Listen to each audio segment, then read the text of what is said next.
결혼 3년 차 서연은 시댁 본가의 문턱을 넘었습니다. 아니, 끌려 들어갔다고 해야 맞겠죠. 시어머니 명자는 서연을 대리석 식탁 앞에 앉히고 차가운 눈빛으로 훑어봤습니다. 우리 집안은 규율이 있어. 상석은 어른, 수저는 어른이 먼저 드는 거야. 제사는 며느리가 3일 전부터 준비하고 숨 쉴 틈 없이 쏟아지는 명령들. 우리 집안은 피가 전통이야.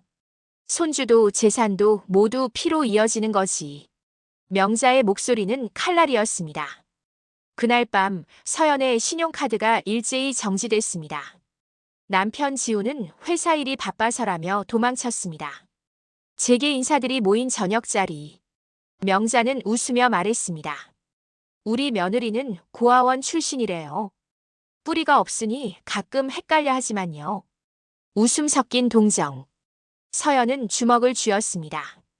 집 곳곳에 CCTV, 가사도우미의 일일 보고서. 감시는 24시간이었습니다. 장손 돌잔치날 명자는 손주 이름을 바꾸겠다고 선언했습니다. 이 이름은 족보에 안 맞아. 서연은 떨리지만 또렷하게 말했습니다. 아이 엄마는 접니다. 바꾸지 않을 겁니다. 피로 연장이 얼어붙었습니다. 그날 밤 창고에서 발견한 낡은 카세트 테이프와 공장 화재 피해자 명단. 편지 필체는 시댁 문서와 닮아 있었습니다. 서연은 깨달았습니다. 이 집의 규율은 과거의 죄에서 시작됐다는 것을. 명자는 유언장을 명분 삼아 며느리를 압박했습니다. 가사비 영수증을 하나하나 문제 삼았죠. 백화점에서 30만 원. 누구 돈으로? 시누이 다솜이 거들었습니다. 언니는 돈 관리를 못해요. 명자는 손주 양육권 서류를 내밀었습니다. 만약을 대비한 거야. 서연이 거부하자 명자는 차갑게 웃었습니다. 남편한테 물어봐. 이미 동의했으니까. 지우는 엄마 뜻을 따르자고 했습니다. 회사 지분이 조건이었으니까요. 서연은 봉투 속 자료를 다시 봤습니다. 공장 화재와 명자의 기부 날짜가 정확히 일치했습니다. 금액까지도. 그날 밤 테이프를 틀었습니다. 애는 제발 데려가지 마 여자의 절규. 동네 의사가 말했습니다. 혈액형 희귀한 아이는 조심하세요. 명자는 언론에 며느리의 과거 빚소문을 흘렸고 서연은 신용조의 제안을 받았습니다. 화재 피해자를 찾아갔습니다. 노파가 떨리며 말했습니다. 그날 아기를 잃은 사람이 이 집안 여자였지. 흰색 세단, 검은 외투, 번호판에 8888. 상자를 실었는데 울음소리가 났어. 서연은 시댁 차고를 뒤졌습니다. 흰색 세단 등록증, 사진 속 젊은 명자. 법조인 태호가 테이프 복원을 돕기로 했습니다. 저녁 식사 자리. 너 고아원 나온 게 몇 살이야? 명자가 물었습니다. 없어요. 하지만 찾을 거예요. 서연이 답했습니다. 지우는 엄마가 우리를 지킨다고 했고 서연의 신뢰는 무너졌습니다. 그날 밤 누군가 방을 뒤졌지만 테이프는 이미 복사됐습니다. 윤정이 속삭였습니다. 시어머니가 당신을 택한 이유가 따로 있어요. 새벽 태호에게서 복원 파일이 왔습니다. 명자 여사아이는 처리했습니다. 흔적 없이. 남자 목소리. 서연은 다짐했습니다.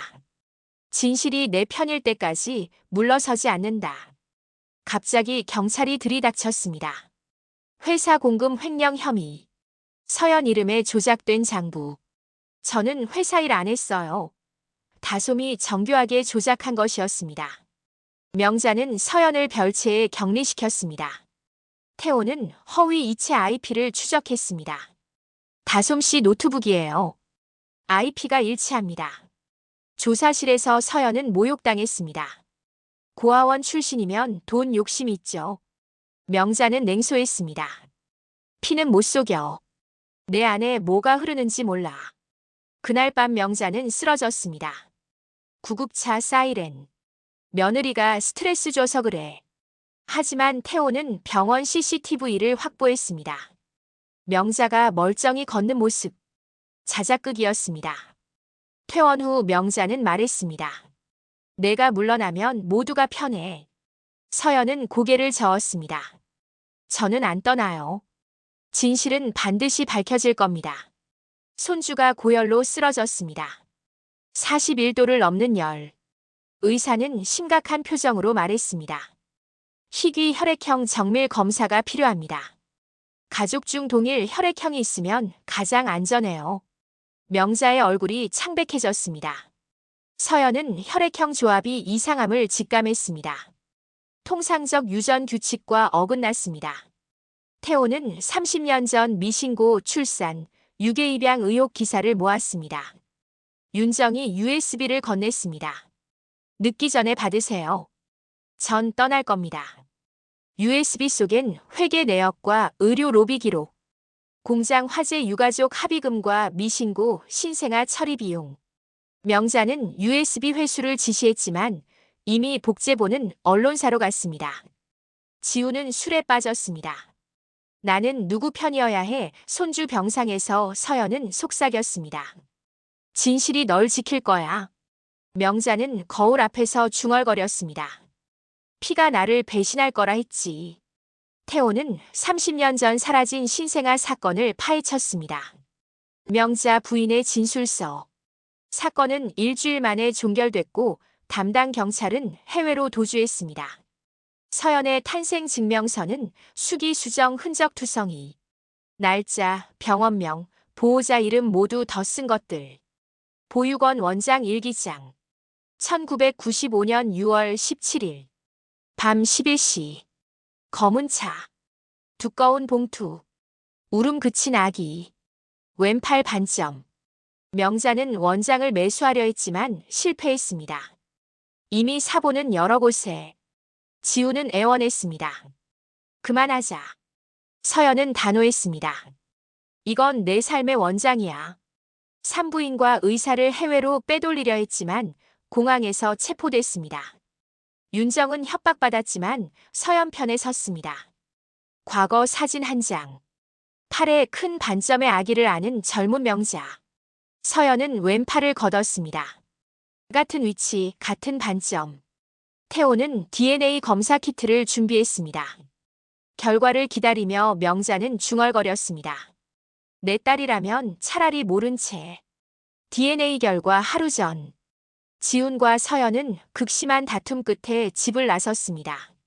빗길. 브레이크가 말을 듣지 않았습니다. 왜 안 서? 가드레일 충돌. 브레이크 라인 절단. 인위적 조작이었습니다. 지우는 중환자실로. 명자는 기자들에게 말했습니다. 며느리가 정신적으로 불안정했어요. 서연은 병실 출입도 막혔습니다. 오래전 운전기사 만수를 찾아갔습니다. 그는 울며 고백했습니다. 여사님이 상자 안고 울었어요. 내 딸아, 미안하다고 상자에서 아기 울음소리가 났어요. 1시간 뒤엔 조용해졌어요. 서연은 주저앉았습니다. 명자는 보좌관에게 지시했습니다. 그 노인만 입 다물면 끝이야. 괴한이 들이닥쳤지만 태호가 미리 피신시켰습니다. 녹음 확보. 지우는 혼수 중 중얼거렸습니다. 엄마가 브레이크. 일주일 후 DNA 결과. 모녀관계 99.99%. 명자 여사는 당신의 친어머니입니다. 종이 한 장으로 인생이 뒤집혔습니다.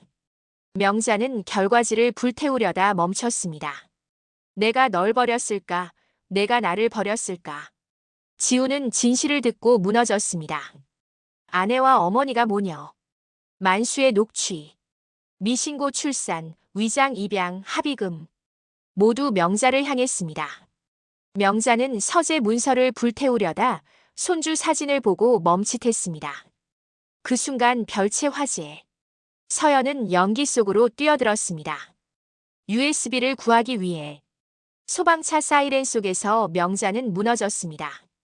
내가 만든 지옥을 내가 건너왔구나. 서연은 그을린 얼굴로 말했습니다. 우리는 모녀예요.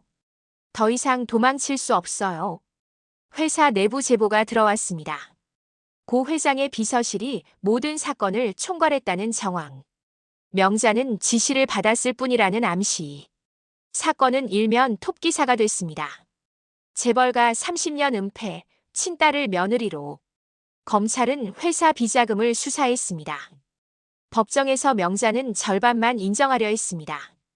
어쩔 수 없었어요. 하지만 녹취와 USB가 모든 걸 뒤집었습니다. 지우는 증인석에 섰습니다. 저는 공범이었습니다. 어머니는 모든 걸 통제했어요.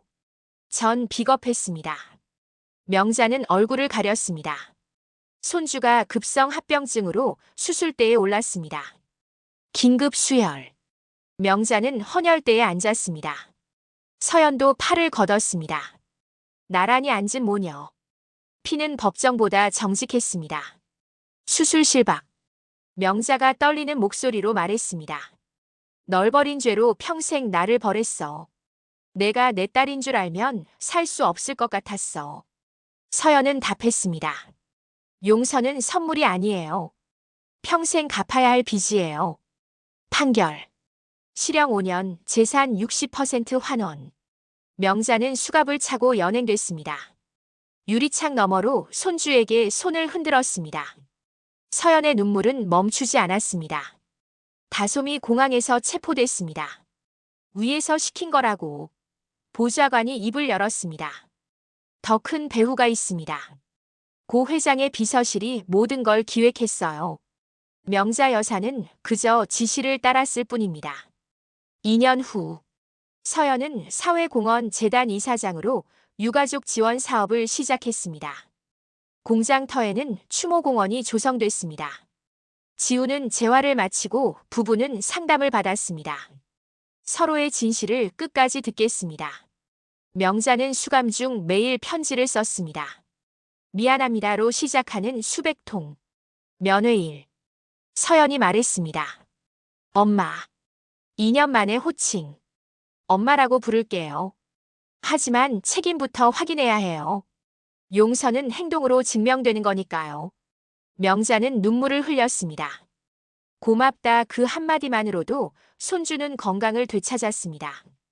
창밖으로 첫눈이 내렸습니다. 태호가 서류 봉투를 건넸습니다. 고 회장의 비밀재단 화이트카 운행일지 30년치 첫 사건의 도장과 서명. 서연은 깨달았습니다. 이 집안의 죄는 한 사람만의 죄가 아니었습니다. 구조의 죄였습니다. 권력이 만든 거대한 공모. 서연은 아이를 안으며 속삭였습니다. 우리는 느리게 하지만 끝까지 바르게 걸을 거야. 할머니도 엄마도 너도. 명자는 창밖을 바라봤습니다. 눈이 내렸습니다. 눈은 녹고 진실은 남아. 진짜 속죄는 이제부터야. 피는 기억합니다. 그리고 기억은 사랑으로 갚아야 할 빚을 가르칩니다. 용서는 시간이 아니라 책임으로 증명됩니다. 이 이야기는 끝이 아닙니다. 더 깊은 진실이, 더 큰 권력의 그림자가 아직 남아있으니까요. 하지만 그것은 또 다른 이야기입니다.